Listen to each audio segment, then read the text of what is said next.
একটা 2 ফুট উচ্চতার লোক যদি 2-2.5 বছরের ব্যবধানে 2টা বিয়ে করতে পারে, গুনাহ ব্যভিচারের কথা চিন্তা করে, তাহলে একটা 6 ফুট উচ্চতার লোক কয়টা বিয়ে করবে? 6টা। তাহলে এইভাবে নারী রেডি থাকতে হবে। অধিকাংশ পুরুষ যা করে তাই জায়েজ মনে করে। তিনি এতদিন হালাল কাজে ছিলেন, এখন হারাম সম্পর্কে লিপ্ত হবেন না, তাই তিনি দ্বিতীয় বিয়ে করেছেন। খুব ভালো।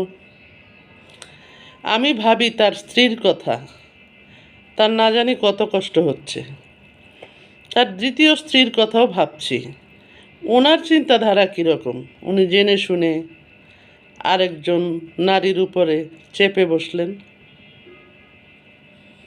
সবাই যদি এইভাবে বৈধতা খুঁজি, হালাল খুঁজি, তাহলে কিন্তু অশান্তি কমবে না, অশান্তি বাড়তেই থাকবে।